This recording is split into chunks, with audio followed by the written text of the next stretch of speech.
It's Ryan Grant, Green Bay Packers, and I'd like to introduce the Acme Packers podcast I am very excited. I absolutely love the Yes, sir. with Packer People 12 and Big B. Big B, nice to meet you, Big B. Social media fans if they traded up to get Jordan Love. Carry the G's. Packers' legendary quarterback, Brett Hundley. MySpace and the Cheesehead TV comment.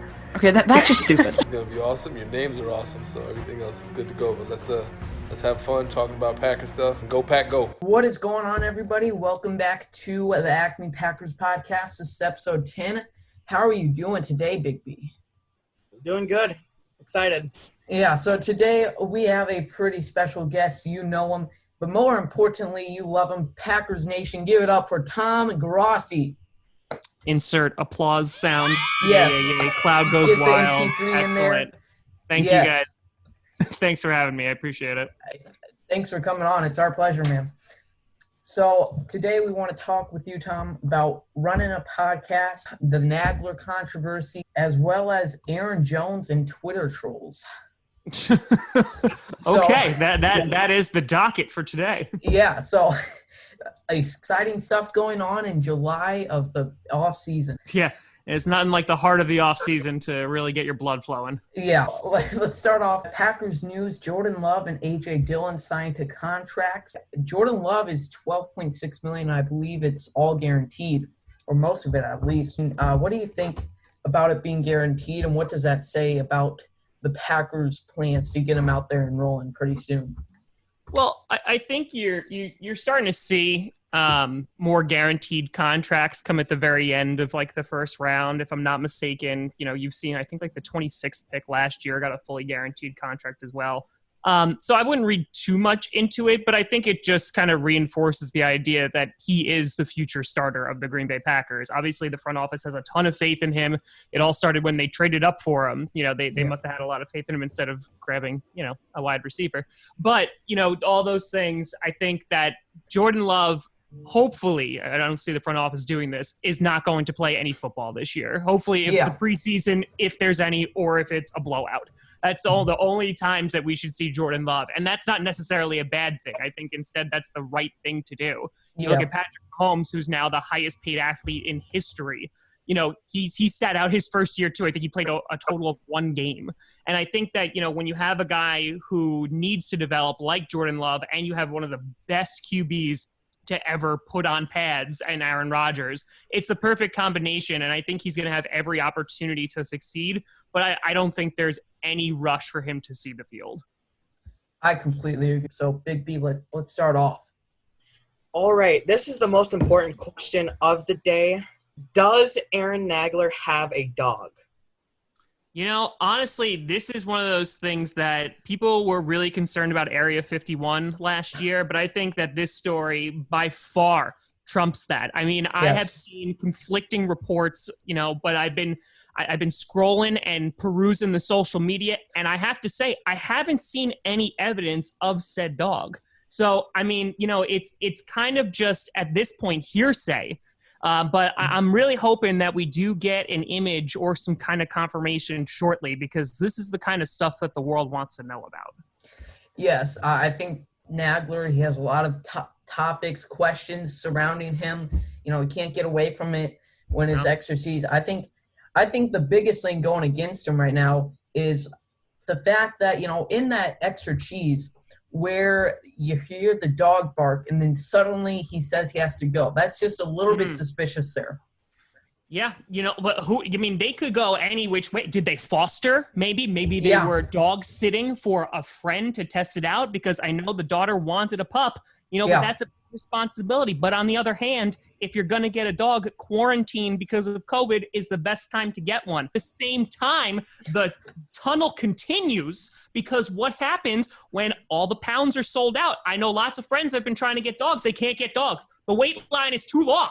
It's too long. So does he have connections? I think that's the bigger story here. Did Aaron Nagler use his influence to adopt a dog and cut people in line? That's the real story here. Yeah, I definitely think there could be abuse of power there. Definitely could be pressuring. I mean, Big B is the president of the Get All of a Dog movement 2020. So, hopefully if he doesn't have a dog, it needs to be done soon.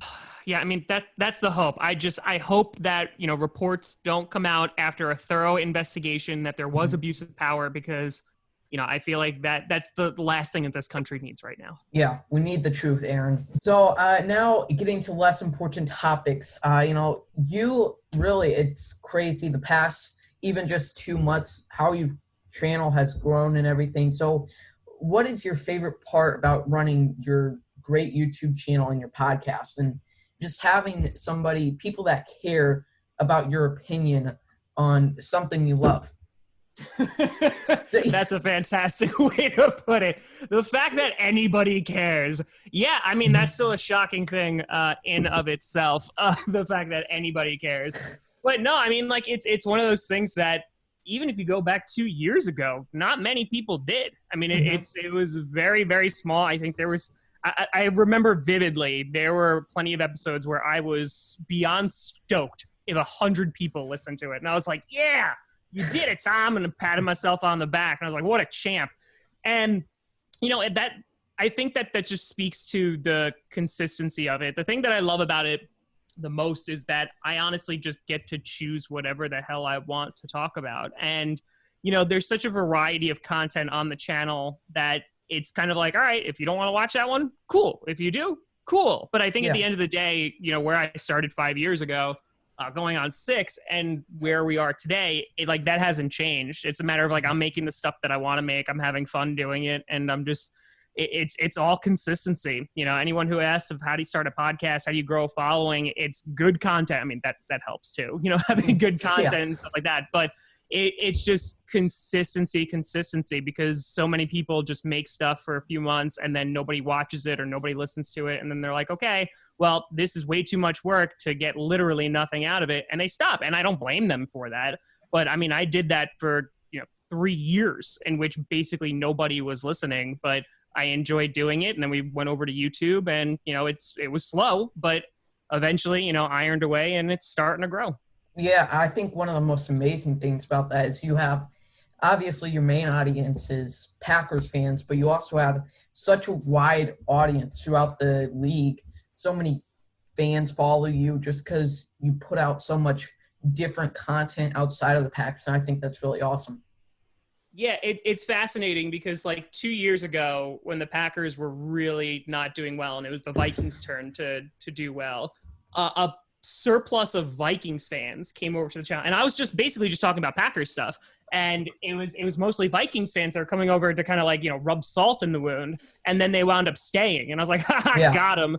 So that's the thing. And 2 years ago was the Bears, when the Bears were doing really, really well. Maybe I got those years mixed up, but when the Bears were doing really, really well, and then a bunch of Bears fans came over, and they've kind of just stuck around for a while. I mean, it's crazy because I look at the analytics every now and then, and Wisconsin I think is top 5, but it's not number 1. California is number 1, and I'm like, why? Yeah. I mean, I think it's a testament to the fact that a Bears fan can come and listen to the channel and feel welcome, and feel that it's content that's worthwhile listening to, even though it's not their team. I'm especially proud of that. Yeah, it's hard not to mix up those years when it only happens once in a lifetime. That is very, very true. All right, so you touched on this a little bit in the last question, but advice on beginning a podcast. Yeah, so the advice that I tell everybody starting out with is to start cheap. Because I know way too many people that go and sink $500 in equipment, and then they do it for 3 months and they're like, this is the worst thing ever. And then they stop and they just wasted $500. So the first thing I tell them is buy a USB mic, something that could plug in that will give you decent enough audio and that, people won't complain about. And if you are okay at video editing, great, then go straight to YouTube. I mean, I've had people usually reach out at least once a week kind of asking that question. And YouTube has such a reach, right? Because there's so many people on YouTube. So it's a blessing and a curse, because the curse is that everybody's putting out stuff. There's millions and billions of minutes uploaded every single day. Hey, this Packer People 12, thanks so much for watching the first 10 minutes of this episode on IGTV. You can watch the full episode on Spotify. We'll see you later.